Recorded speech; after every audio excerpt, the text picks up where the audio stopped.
The country music industry has lost an icon. Singer and songwriter Toby Keith died last night of stomach cancer at the age of 62. Keith performed numerous times in KELOLAND. Don Jorgensen joins us now to talk about some of those concerts, but also how a Sioux Falls man was on tour with Toby when he found out he had cancer. Yeah, in the fall of 2022, Jared Johnson, who owns Pepper Entertainment, had booked Toby Keith for 4 concerts, and the first one was in Mankato, Minnesota. And Johnson says that he didn't know it at the time, but Toby found out that same morning at the Mayo Clinic that he had cancer. Toby Keith was as patriotic as they get. He was all about the red, white, and blue. Jared Johnson of Pepper Entertainment also comes from a military background.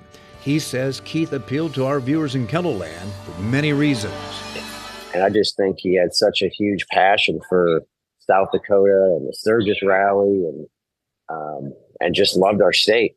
So it was just, it was a special connection.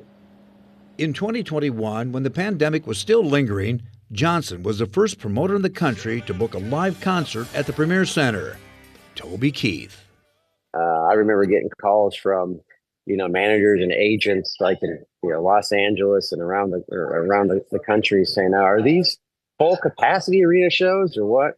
And if there was anyone that was going to be back to the market first, it was Toby. Later that fall, he booked Keith for 4 more shows. It was the day of the first concert in Mankato that Keith found out he had cancer. Immediately, it's like, he didn't cancel? And they said some things I can't repeat. They said, no, he's playing. He wanted to play.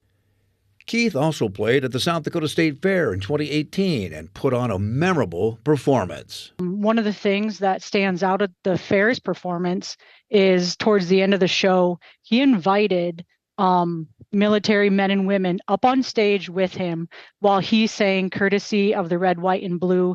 And, the crowd, it was like anything that, you've ever seen before. And that's certainly something that if people are at that show, they're certainly going to remember that forever. Keith also played at the Sioux Empire Fair, where I got a chance to go backstage and meet the legendary country singer. Moments like that are why promoters say Keith was so popular. He was down to earth and felt like one of us. To think back on it, it all just makes me smile, and to be a part of it is just amazing. We definitely lost, a phenomenal artist, but just a good American person. And it's just so devastating. Yeah, Sad day. Yeah, he was so patriotic, and I've been singing Toby Keith songs all morning long. I think I heard you sing a few Toby Keith songs. One of your karaoke favorites, right? Beer for My Horses, Whiskey Girl, I Love This Bar, Tell us about your experience meeting him. Well, it was a very brief encounter because you got to go backstage and shake his hand and take a picture. And the only thing he said to me was, "How you doing, buddy?" In a real deep, thunderous voice, Well, you're no slouch when it comes to voices either, so if you were impressed, that's pretty good. All right, thanks a lot. Thanks, Don.